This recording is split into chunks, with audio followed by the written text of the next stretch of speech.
The Kelvar had conquered over a dozen star systems, without much resistance. A warrior race bred for battle, they had crushed civilizations that had barely developed interstellar travel. When their scout ships discovered Earth, Supreme Commander Jazor barely raised an eyebrow. He observed their primitive planet from orbit, watching their chaotic broadcasts with disinterest. At first, Jazor believed he was witnessing Earth's battle strategies.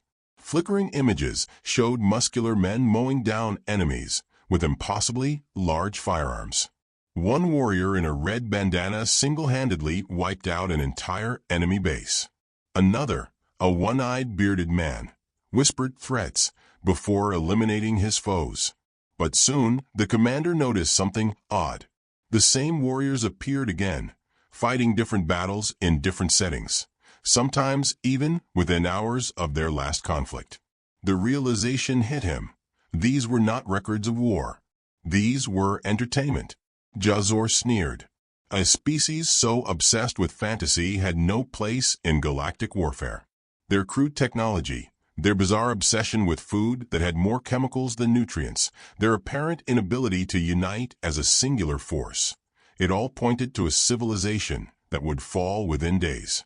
The humans were divided into nations, their leaders squabbling over trivial matters, while their people busied themselves with meaningless distractions. He sat back in his command chair, his exoskeletal fingers tapping against the cold steel. "Commander HFY," he called to his second-in-command. "This will not be a war. This will be a culling." HFY, ever the pragmatic officer, hesitated. Their history suggests otherwise. Their species is erratic, violent. Their conflicts are endless. Jazor snorted. "Against themselves. That does not concern us." HFY dared to continue. "We should not assume they will behave as expected. They—" Jazor cut him off with a dismissive wave. "Prepare the invasion. We will begin with a statement. We will land in their central diplomatic hub and demand their surrender. They will comply or be erased." Earth was oblivious to its impending doom. At precisely 0900 hours, the sky above the United Nations headquarters darkened. A massive Kelvar warship, sleek and obsidian, cast an imposing shadow over New York City. People stopped in the streets, staring upward in awe and horror. Some ran, but others simply pulled out their phones, capturing the moment. Inside the UN, world leaders exchanged nervous glances as the chamber lights flickered. A surge of static crackled through the speakers before a booming, guttural voice filled the room. "Humans, you stand before the Kelvar Dominion. Your time as an independent species has ended. Surrender, and your extinction will be swift. Resist, and your suffering will be legendary." Silence followed. Then, a slow, measured clapping echoed across the chamber. General Jack Hastings, U.S. Army, retired but still very much in charge of anything war-related, leaned back in his chair. A man who had spent a lifetime barking orders on battlefields, he now chewed on an unlit cigar, regarding the holographic projection of Supreme Commander Jazor with the look one might give a used car salesman pushing a terrible deal. "Well, that was dramatic," he said, his gravelly voice laced with amusement. The Russian delegate turned to him. "General Hastings, perhaps now is not the time for jokes." "Oh, I'm dead serious," Hastings replied, rising from his seat. He adjusted his uniform, as though preparing to get to work. "So, let me get this straight. You aliens want us to roll over and die because you think we can't fight back?" Jazor's mandibles clicked in irritation. "There is no fighting back. Your kind is inferior in every way. We have conquered empires that make your civilizations look like." Hastings held up a hand. Yeah, spare me the monologue. I've seen enough movies to know how this ends." He leaned forward, leveling a glare at the towering alien. "You want war? We will give you a war." The chamber exploded into chaos. Diplomats shouted over each other, some calling for immediate negotiations, others insisting on resistance. Meanwhile, Jazor simply stood in stunned silence. For the first time in his career, an enemy had responded to his ultimatum with what sounded suspiciously like enthusiasm. He cut the transmission. Back aboard his warship, Jazor paced. His subordinates remained silent, watching him closely. "These humans," he muttered. "They are unafraid." Vyarkal folded his arms. "Perhaps they do not understand the scale of our power." Jazor scowled. "Then we will show them." Moments later, a fleet of Kelvar dropships descended upon Earth, their troops ready to bring devastation. Their first target, an outpost called McDonald's. The Kelvar expected a military installation. What they found instead was a bizarre red and yellow fortress, emitting the scent of fried oils. Large golden arches stood like an alien monument, and inside, humans stood in line, mindlessly staring at glowing menus. The alien commander leading the assault hesitated. This is a resource hub, correct?" One of his lieutenants read from their intercepted transmissions. "It is listed as a primary location for sustenance." Convinced, the commander stormed inside, his armored boots crushing tiles as he brandished his plasma rifle. "Surrender your energy source," he roared. A teenage cashier blinked at him. Do you want to try the new spicy McNuggets?" The Kelvar were confused. Where were the soldiers? The defenses? They aimed their weapons at the humans, expecting panic. Instead, a middle-aged man in cargo shorts scowled. "Oh, hell no," he muttered, stepping forward. "You ain't cutting the line, buddy." The alien commander frowned. "Do you not understand? We are taking over your world." A woman with 2 screaming children sighed. "Can you do that after I get my coffee?" The Kelvar were utterly unprepared for this. But before they could react, an elderly woman in a floral dress raised her handbag and whacked the alien commander across the face. His helmet rattled. "No respect these days," she muttered. Chaos erupted. A group of high schoolers, realizing the aliens had no idea how to deal with them, began recording the scene for TikTok. The store manager, assuming it was a prank, told them to leave if they weren't ordering. One Kelvar trooper panicked and accidentally fired his weapon into a soda machine, causing a catastrophic spray of Dr. Pepper. The floor became a sticky battlefield. By the time the Kelvar escaped, their dignity had been shattered. Back on their ship, Jazor stared at the battle report. "We have underestimated them," Vyarkal admitted. Jazor's mandibles twitched. "Prepare for total war." And thus, the greatest miscalculation in galactic history had begun. General Jack Hastings had seen a lot of things in his 40 years of service. He had fought in deserts, jungles, frozen wastelands, and once, in a bar in Reno against a man named Big Eddie over a card game gone south. But never, not in his wildest whiskey-fueled nightmares, did he imagine he'd be standing in the Iron Citadel, briefing the President of the United States on how to fight an alien invasion that had just lost its first battle to a 70-year-old woman armed with a handbag. The room was buzzing. Military officers, scientists, intelligence analysts, and one very bewildered McDonald's regional manager had all gathered around a massive screen displaying grainy security footage from the fast food brawl. Hastings crossed his arms as the clip replayed the moment the Kelvar commander had been publicly humiliated. The president, a former Hollywood action star turned unlikely leader, leaned forward. "So let me get this straight. We didn't fire a single shot, and these aliens ran away." Hastings exhaled through his nose. "Yes, sir. They got their asses handed to them by a bunch of civilians, a malfunctioning soda machine, and what I can only describe as pure American defiance." The president nodded. "Good. Let's build on that." A murmur spread through the room. The Secretary of Defense cleared his throat. "Sir, with all due respect, this is an intergalactic force. Their technology is superior in every way. We can't rely on the enemy being incompetent." Hastings grinned. "Who says we're relying on them being incompetent?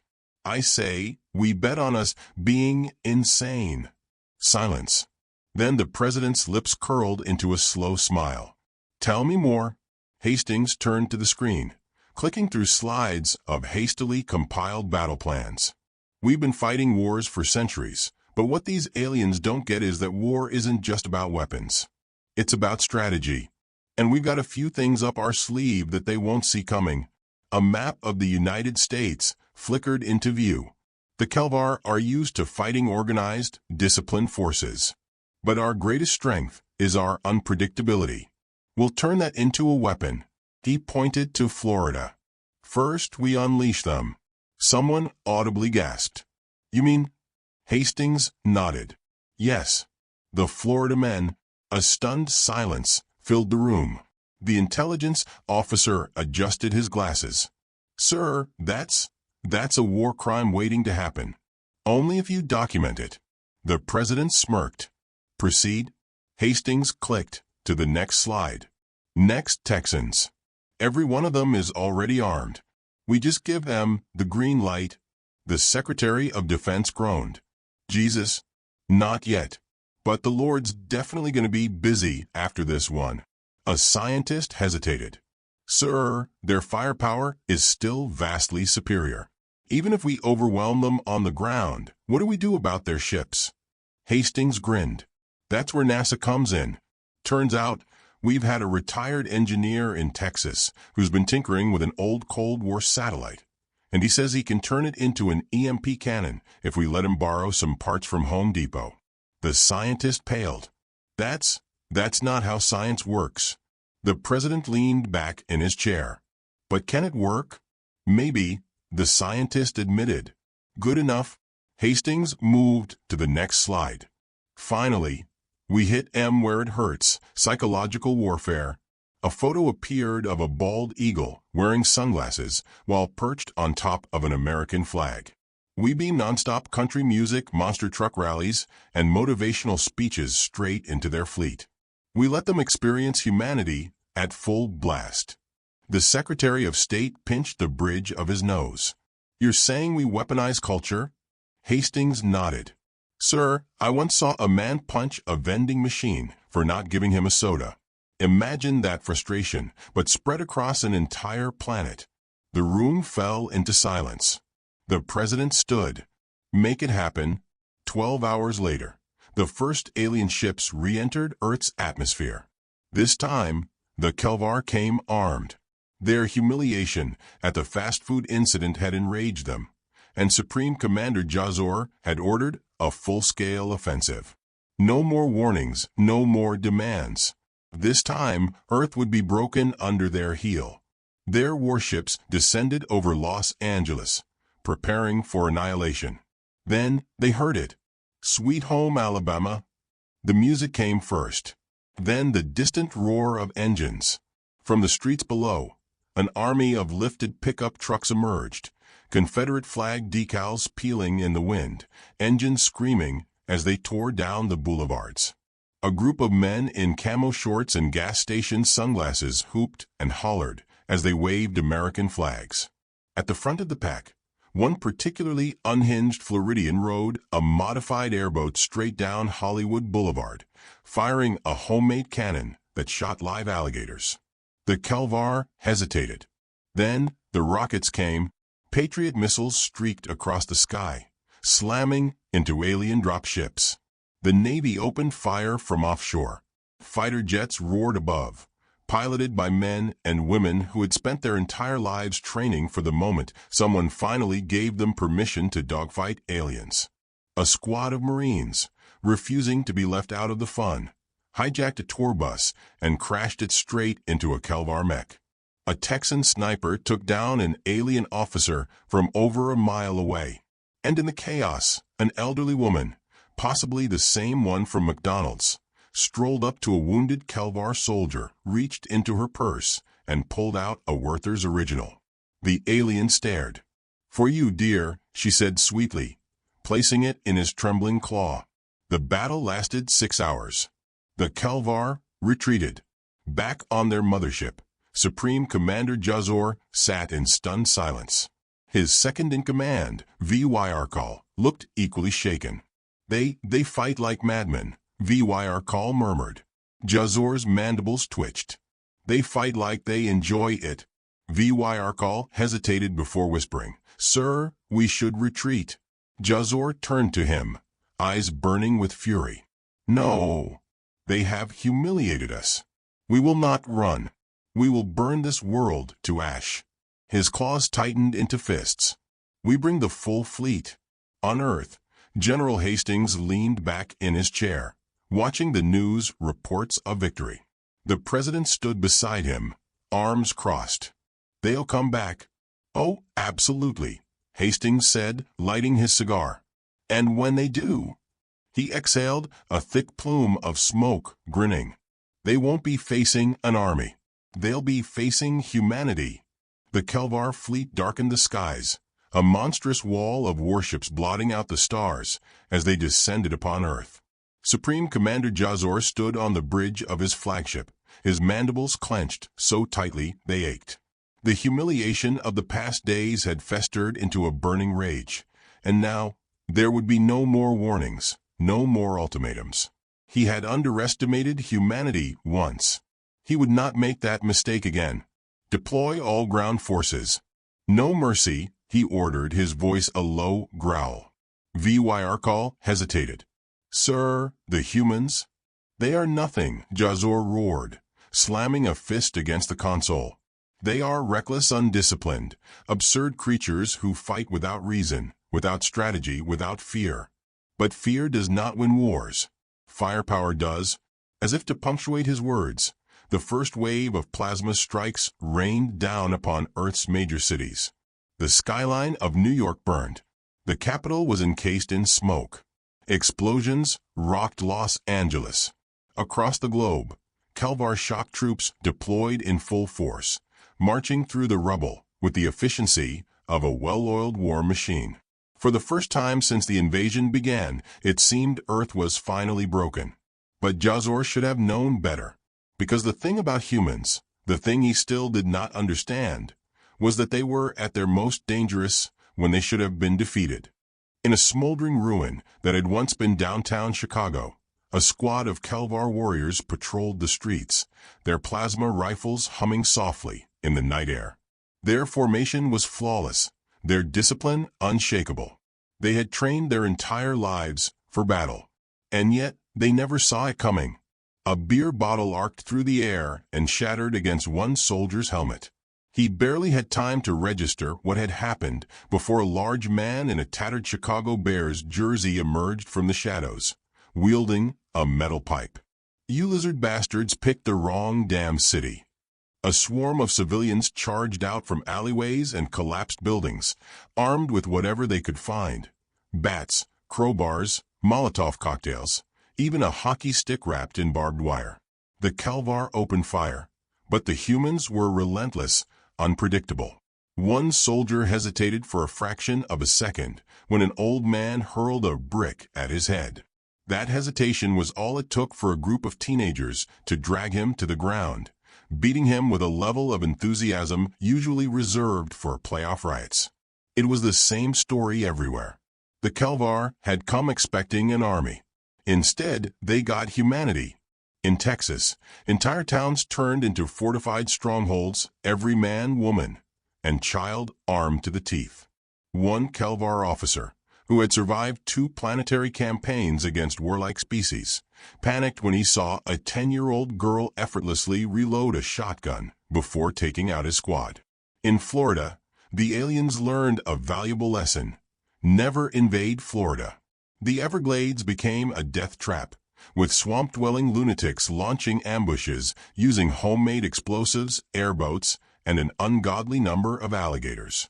One particularly ambitious Floridian hijacked an alien transport ship, rewired it with duct tape, and crash-landed it into the mothership while screaming, "For Dale." The Kelvar began to fracture. Back aboard his flagship, Jazor could not understand what was happening. He watched in stunned silence as reports flooded in, his troops being overwhelmed not by military tactics, but by sheer, reckless chaos.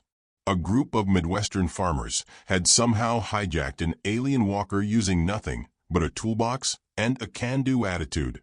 A battalion of soldiers in Philadelphia had been wiped out by a coordinated assault involving cheesesteak vendors, Rogue Eagles fans, and what was later identified as an unauthorized firework display. "This is impossible," Jazor muttered. "No species fights like this. They should have surrendered. They should have broken." Vyarkal, battered and disheveled, stood beside him. "Sir, perhaps they are not fighting to win. Perhaps they are fighting because that is simply what they do." Jazor turned to him, his mandibles twitching. "Explain." Vyarkal hesitated before speaking carefully. "Every species we have conquered fought us because they had to. But the humans, they fight because they want to. They revel in it. Even their history." He gestured to the intercepted transmissions still playing on the screens, full of images of war movies, professional wrestling, and competitive eating contests. "Suggests they view conflict not as a tragedy, but as entertainment." Jazor exhaled slowly. He watched as another transmission flickered onto the screen, a live feed from Earth. The camera panned to a battlefield where American forces had mounted a full counteroffensive. At the front of the charge was General Hastings, standing atop a stolen Kelvar hovercraft, brandishing a cigar in one hand and a shotgun in the other. He raised the weapon and fired a single shot into the air. "Listen up, you ugly sons of bitches," his voice roared through every hijacked Kelvar frequency. "You wanted a war? Well, now you're in one." The human forces erupted into a deafening battle cry. The Kelvar did not, because for the first time they were the ones who felt fear. Jazor's claws tightened. He had one last option, one final act of desperation. "Prepare the planet destroyer," he ordered. Vyarkal flinched. "Sir." "Do it." The bridge crew hesitated, but they obeyed. A deep, ominous hum filled the ship as the planet destroyer, a massive superweapon capable of reducing entire worlds to dust, came online. And then it shut down. The bridge fell into stunned silence. Jazor's eyes darted across the consoles. What just happened?" A new voice crackled over their comms. A slow, lazy drawl. "Howdy, fellas." The screen flickered, revealing the grinning, bearded face of a NASA engineer wearing a trucker hat and a NASA t-shirt that read, "Yes, I'm a rocket scientist." "No, I won't fix your car." Behind him, the Kelvar's prized superweapon lay in ruins. "Y'all might be wondering what just happened," the engineer continued. "Well, funny story. I took the liberty of hijacking your little doomsday machine. Turns out once you figure out the wiring, it's not all that different from my cousin Jimmy's old Chevy. And if you ain't from around here, let me tell you something about Chevys. They break real easy." He tipped his hat. "See y'all in hell." And with that, the superweapon exploded. Jazor staggered backward as alarms blared throughout the ship. "Sir," Vyarkal whispered. "We have lost." Jazor's entire body trembled. This was not how it was supposed to end. This was not how the Dominion fell. But as he watched his fleet burn, as he listened to the deafening sound of human laughter echoing across the battlefield, he realized the truth. This war, this stupid, pointless war, should never have happened. And now it was too late. The Kelvar fleet was gone. What hadn't been obliterated in the chaos of Earth's defense had either limped away in retreat or been commandeered by overly enthusiastic rednecks, convinced they could fix her up. Smoke still curled from the husks of alien war machines littering the streets of every major city. The world should have been devastated, broken beyond repair. Instead, humanity was already moving on. In the capital, the president stood before a crowd of cheering citizens, his sleeves rolled up, his tie loosened. A massive banner behind him read, "Mission accomplished, for real this time." Cameras broadcasted his speech across every surviving screen on Earth, as well as directly into the void of space, just in case the Kelvar were still watching. Folks, let's be honest. None of us saw this coming. We thought, hey, aliens? Cool. Maybe they'll share some fancy technology, cure diseases, teach us how to travel the stars. But no, These bastards showed up with an attitude, and what did we do? We reminded them why no one in the universe should ever pick a fight with a species that thinks eating 20 pounds of hot wings is an acceptable sport. The crowd erupted in laughter. But let me be clear, he continued, his voice lowering just enough to turn serious. Humanity doesn't start wars. We don't go looking for fights. But if you come to our home, threaten our people, and think we'll just roll over, he leaned toward the microphone. We will ruin you. Somewhere, in the remains of a wrecked Kelvar warship, a lone alien officer, one of the few prisoners taken alive, watched the broadcast in mute horror. Across the galaxy, the effects of the war rippled outward. The Dominion, the once mighty Kelvar Empire, crumbled overnight. Their military had been their pride, their backbone, the force that had held their conquests together for centuries. Now it was a scattered, humiliated wreck. The ruling council, stripped of its power, disbanded in disgrace. The few remaining ships that made it home found their worlds in turmoil, their subjects revolting after realizing their overlords had just been humiliated by a backwater planet filled with lunatics and beer enthusiasts. HFY Sci, having survived the retreat, sat alone in a darkened chamber on what remained of the Kelvar homeworld. He was no longer a high-ranking officer. He was barely even a soldier. He was simply another piece of a dying empire, sitting in the wreckage of what had once been indestructible. A faint buzz echoed through the room. A hologram flickered to life before him. A shadowed figure, some distant leader of another galactic power, studied him in silence. Then came the words, slow and deliberate. "Explain." HFY Sci swallowed. He had thought long and hard about how to answer this question, and yet he had nothing to offer. No grand strategy, no noble excuse. Only the truth. "We thought they were weak," he admitted. "They are not." The figure's eyes narrowed. "Are they a threat?" HFY Sci hesitated. "No," he said. "They do not seek war. They do not seek conquest. They only fight when provoked." He exhaled sharply. But should they ever decide to turn their eyes to the stars, should they ever choose to expand beyond their world? He thought back to Earth's defenders, to the way they had fought not just with weapons, but with sheer reckless ingenuity, with an unrelenting refusal to lose, and worst of all, with glee. "If that day ever comes," he whispered, "there will be no force in the galaxy capable of stopping them." Silence stretched between them. Then the shadowed figure leaned forward. "Then we must make sure," they said carefully, "that day never comes." Back on Earth, life had already begun to return to something resembling normalcy, though normal now included a global holiday celebrating the time humanity had collectively punched an alien invasion in the face.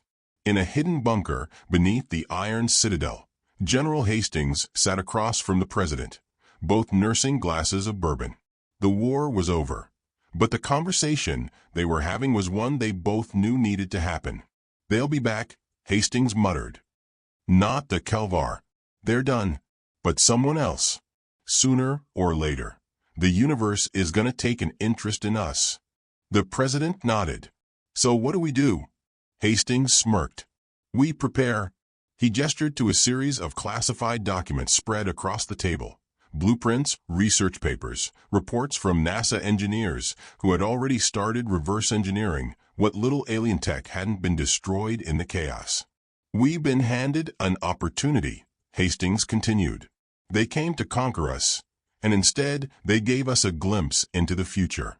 Faster-than-light travel energy weapons, materials we never dreamed of. We take it. We use it. We advance." The president exhaled, staring at the documents. "And then?" Hastings took a long sip of his drink. "And then, if the galaxy ever comes knocking again, we don't just defend Earth." He set his glass down with a quiet clink. "We take the fight to them." Outside, the first human-made starship, cobbled together from scraps of alien wreckage, old space shuttle parts, and more than a little duct tape, stood ready for its first test flight. Humanity had won a war they never should have fought. And now, They were about to take their first step into a much larger battlefield. The universe had no idea what was coming.